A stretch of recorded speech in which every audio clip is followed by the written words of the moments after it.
না নামের একটি মেয়েকে দেখতে পাই যে অনেক মোটা আর অনেক কুৎসিত ছিল। তবে সে জেন নামের অনেক হ্যান্ডসাম একটি ছেলেকে অনেক পছন্দ করে। আর সে সেই ছেলেটিকে প্রপোজ করার দূরের কথা, সেই ছেলেটির সামনে গিয়ে তার সাথে কথাই বলতে পারে না, কারণ সে তো অনেক মোটা আর কুৎসিত ছিল। যদি ছেলেটি তাকে পাত্তা না দেয়, তবে সে অনেক লজ্জা পাবে। এই জন্য সে চায় সেই ছেলেটি নিজে তাকে প্রপোজ করুক। কিন্তু এটা কিভাবে সম্ভব? এর জন্য সে একটি ভণ্ড জ্যোতিষী বাবার কাছে এসেছে, যাতে এই জ্যোতিষী কোনো একটা তাবিজ কবজ করে সে জেন নামের ছেলেটিকে তার প্রতি দুর্বল করে দেয়।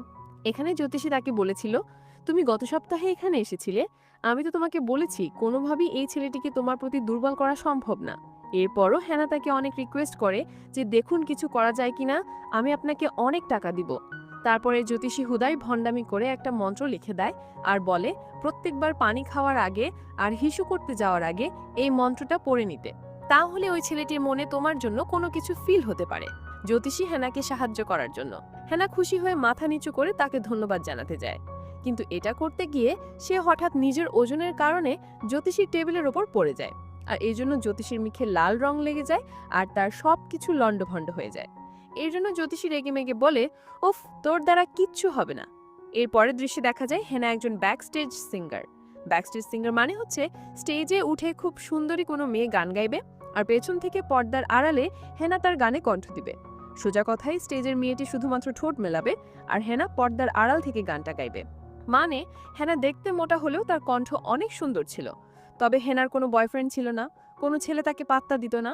আর এই জন্য সে বিভিন্ন রং নাম্বারে ফোন দিয়ে বিভিন্ন ছেলেদেরকে নিজের কষ্টের কথাগুলো বলতো।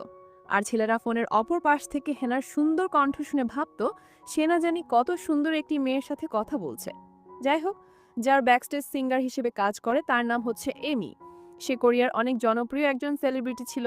এমি যে মিউজিক কোম্পানির সাথে কাজ করত, সেই মিউজিক কোম্পানির লোকেরা স্টেজে এমিকে দিয়ে পারফর্ম করাতো আর ব্যাকস্টেজে হেনাকে দিয়ে গান করাতো, কারণ এদের গলা খুব একটা সুন্দর ছিল না।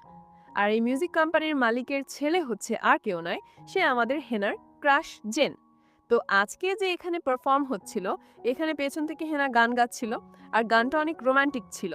আর তখন স্ক্রিনে হেনা তার ক্রাশ, তার ভালোবাসার মানুষ জেনকে দেখতে পাচ্ছিল। জেনকে দেখে আর রোমান্টিক গান গাইতে গাইতে তার মনে এমনই রং লাগে যে সে ব্যাকস্টেজে জেনকে ফিল করে নাচতে শুরু করে। আর তার ওজন অনেক বেশি হওয়ায় এজন্য সে নাচার সময় সে ব্যাকস্টেজ ভেঙে নিচে পড়ে যায়। এজন্য তার গান গাওয়া বন্ধ হয়ে যায়। আর স্টেজে তখন এমি বিপদে পড়ে যায়, কারণ তার তো গলা সুন্দর না, সে তো গান গাইতে পারবে না। জেন তখন তাড়াতাড়ি করে অ্যাম্পলিফায়ার উল্টোপাল্টা করে ফেলে, যাতে স্পিকার দিয়ে উল্টোপাল্টা সুর বের হয় আর দর্শকরা মনে করে কোথাও একটা সমস্যা হয়েছে। তখনই হ্যানা নিচ থেকেই মাইক নিয়ে